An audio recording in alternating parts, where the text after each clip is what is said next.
আসসালামু আলাইকুম ওয়া রাহমাতুল্লাহি ওয়া বারাকাতুহু। একটা বাস্তব কথা বলি, যারা এই জগতে ঋণ নেন, ঋণ বা কর্জ হাসানা ধার নেন,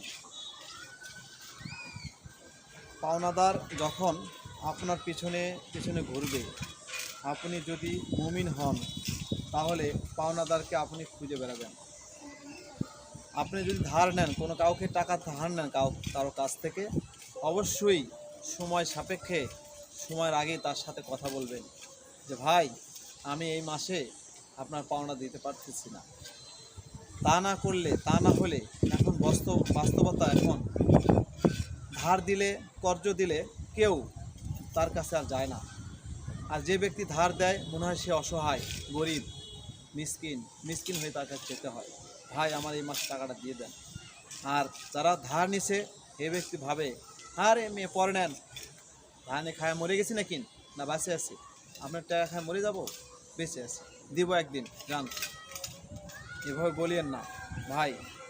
পাওনাদার কেন আপনাকে খুঁজবে? আপনি পাওনাদারকে খুঁজবেন যে ভাই, আপনার টাকাটা এ মাসে দিতে পারতেছি না, পরের মাসে দেব।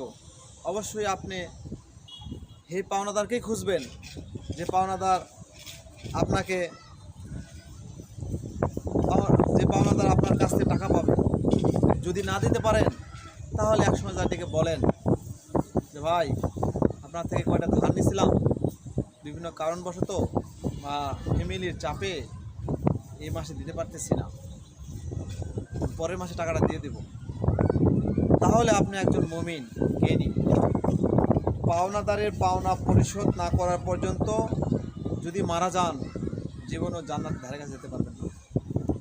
তাই আমি বলি, হে দোস্ত বুজুর্গ, হে আমার শ্রদ্ধেয় ভাই বোনেরা, হে আমার শ্রদ্ধেয় বাবা যান, চাচা যান, যারা এরম ধরনের টাকা ধার নিয়ে থাকেন মানুষের কাছ থেকে, তারা অবশ্যই ভাবেন যে টাকা ধার নিলে অবশ্যই যার থেকে ধার নিয়েছি সময়ের আগে তার সাথে দেখা করতে হবে, এবং যে সময় টাকা ধার বা কর্জ নিয়েছি এই সময় তাকে দিতে হবে। তাহলে লেনদেন পৃথিবীতে আরও চলবে। কিছু কিছু লোক টাকা ধার নিলে আর এদিকে তাকায় না, সে আর ধারে কাছেও আসে না, এবং কারোর সাথে দেখাও করে না। দেখা না করে সে এমন অবস্থা ভান দেখায় যে সে যেন অনেক কিছু হয়ে গেছে। ভাই, আপনাকেই বলছি, অবশ্যই আপনি টাকা ধার নিয়ে তার সাথে যোগাযোগ করুন। টাকার মূল্য যতই হোক, যদি 1 টাকা হয়, 5 টাকা হয়, 1000 টাকা হয়, 5 লাখ টাকা হয়, পরিমাপ যাই হোক, আপনি অবশ্যই তার সাথে দেখা করেন, কথা বলেন। অবশ্যই সে ব্যক্তি যদি জ্ঞানীমান হয়, বুঝবে আপনার কষ্ট, বুঝবে আপনার দুঃখ, বুঝবে আপনার বেদনা। প্রয়োজন হলে তার থেকে আরও নেন, কয়ে নেন, ভাই এ মাসে দিতে পারতেছেন, আরও আমার কিছু প্রয়োজন, অবশ্যই আপনাকে দেব। তাই পাওনাদারের পাওনা বুঝে দেন, তাহলেই এই সমাজটা আরেকজন পাওনাদার কর্জ পাবে। আপনার জন্য যদি আরেকজন কর্জ না পায়, আপনিই দায়ী থাকবেন ইনশাআল্লাহ।